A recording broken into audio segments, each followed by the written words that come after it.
I don't know, first thing comes to mind that it's such a social act, which is weird because I guess eating, like actually eating is like a super basic need, but as like a something to survive. But I consider eating and cooking like I don't know, it's like a social act, and there's so much exchange and interaction, and I mean already like talking about food, talking about how to make gnocchi, I guess you can talk about it for an hour. So then there's like an hour of interaction and exchange and like agreeing or disagreeing or But also the sense of providing for someone and the gesture of offer, I think, is, and then how do you conceive what you're going to offer them and what is it? And, food can be made very fast.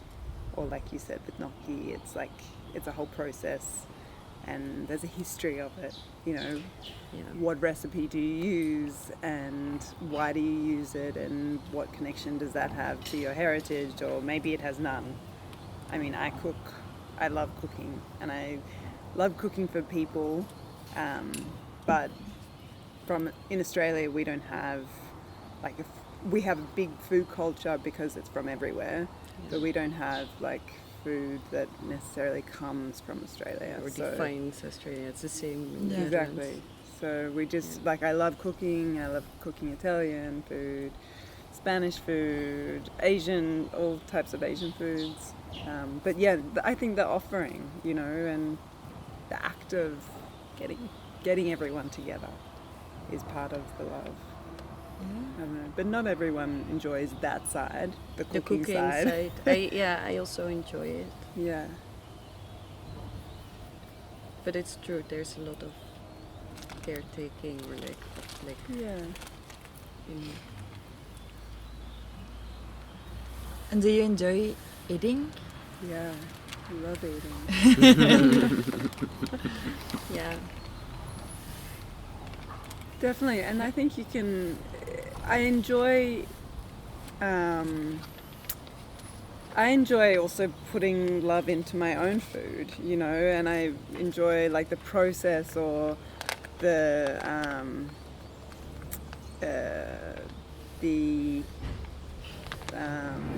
routine of, you make something, for breakfast for me, I have generally the same thing every morning, and I like the process of, preparation of that. So it's this certain time and process goes into that. I soak my oats at night, and then, so then they're ready in the morning, and there's always a process, I think, and I think you can enjoy it more and value it more the more time you put into it. Yeah. In a way. It's funny because I do recognize this, but at the same time I think I also can completely let go of taking care or putting a lot of and especially for myself. Yeah. But then I'm wondering if it also means that there is little less love. Yeah. And but not necessarily. I don't think no, so. I don't think so either, because otherwise I would be it wouldn't function. Yeah. So I guess the food somehow can become this how do you say that, vehicle for love, for trespassing love, for attention, or caretaking, but it doesn't have to. I don't know, for my I think just reasoning. I think it can be both. But I think it can be both. And time, it doesn't matter the time necessarily. I don't know, contradicting myself. But well, no, but it's interesting because I do think that putting attention into something is a big part of how love can trespass through food. Because attention, I mean, that is every nothing can be created or become or sensed if you don't put time or attention in it. Yeah. But then maybe finding an apple or a peach somewhere and I don't know, appreciating it all. I mean, it's a completely different way of food where there's maybe also some kind of love. Or Yeah, but also this kind of thing is often talked about if you grow your own food, right? It's like this love, it's like you're pouring your heart and soul into the energy that we're consuming, the food, through, like, from the very beginning, from it coming out of the ground. But also I think, well, for me, I'm not a gardener. Like, I like the idea of it, but it's just not in me. But I have on occasions grown tomatoes or whatever. And I think I eat quite fast, but I think if you're growing your own things, you take so much more pride in how it's cooked and how fast you eat it, and like there's more, you're slower with the way you consume as well. Whereas with like mass production of fruit and vegetable all through the year, like in Australia, basically you can get everything all through the year, apart from strawberries, some stone fruits, etc. But I think you don't really appreciate it that much, so yeah.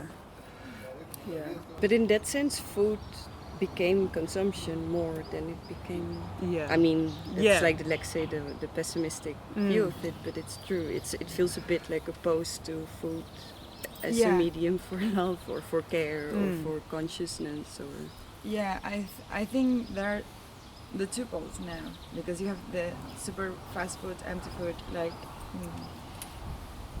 big part of the world eating nothing, actually, and then you have this other part, like taking care of the planet, taking care of what you eat, what your body needs, and that's the privileged. It is, actually. because I don't feel like I find myself sometimes also walking through a supermarket and like just buying food fast, cooking fast, and like not of course. like in a consumerist way. But it has to happen, like, because our cities are like, they're so dense and densely populated that you can't eat local all the time. No. So Now it's impossible. it costs a fortune. But you were talking about the social aspect. I mean, that is really important, I think, the social aspect of cooking and gathering people together.